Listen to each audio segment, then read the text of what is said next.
Let's have a conversation about joy. According to the dictionary, joy is a feeling of great pleasure or happiness. I think we oftentimes correlate joy and happiness as the same thing. What does it mean to be joyful? It means to be really happy, right? It seems as though one of the major patterns of this world is happiness. Practically from the day that we are born, we are told that happiness is what we should pursue. Happiness is what our lives should be about. Everybody wants to be happy. What it means to be joyful is so much more than happiness. I'm a big fan of the show Mad Men. It is a show that has taught me a great deal about what it means to be driven for happiness or driven by happiness. Happiness is really a product. Advertising is based on one thing: happiness.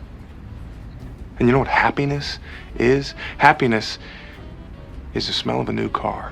I am bombarded with ads or advertisements that are trying to sell me some product, something that I can buy and have and hold in my life that will bring happiness. Maybe it's a new car, maybe it's a new face wash or a new shampoo or a new brand new t-shirt or a new pair of shoes, but there's something that can be sold to me that will give me happiness. But what I've also discovered is that this kind of happiness is fleeting.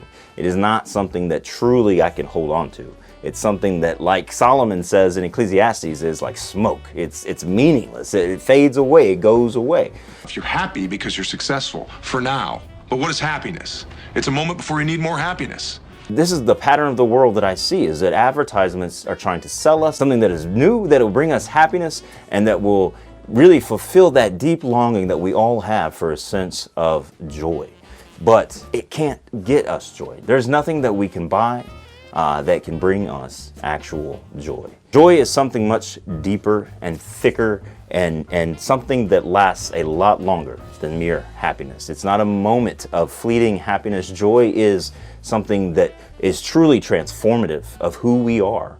One of the ways in which I like to define joy is to talk about it in terms of happiness, but happiness that comes mixed in with a deep sense of peace and that slowly grows over time. It shapes the way in which we see the world, and it also shapes the way in which we interact with other people and relate to those around us, whether those people are our friends or sometimes when they're our enemies. The thing about joy is it's not impacted by my circumstances. If I have a deep sense of joy that has been planted in me by God through the Holy Spirit and has been fostered and flourishes within the community of the church, no matter what happens to me, that joy that is happiness mixed with peace and slowly grows over time, can never be uprooted. It can never be destroyed. There are times when I may not feel happy. There are times when I may feel pain and suffering.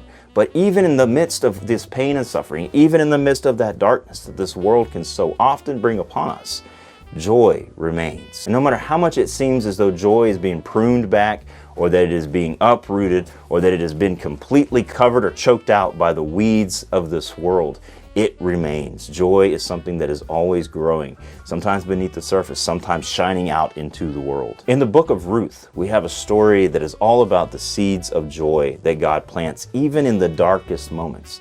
Really, you could call the book of Ruth the story of Naomi. Naomi's story is one of God planting seeds of joy within even the broken soil of her life. And the primary seed of joy that is planted into Naomi's life is, of course, the character of Ruth. We'll look at the story of Ruth and Naomi this week as we see how God continues to plant seeds of joy within Naomi's life. It's a story that culminates in these seeds of joy finally blooming and taking over the entire community with just unbridled and abundant joy through a baby boy who's born to Ruth in the city of Bethlehem.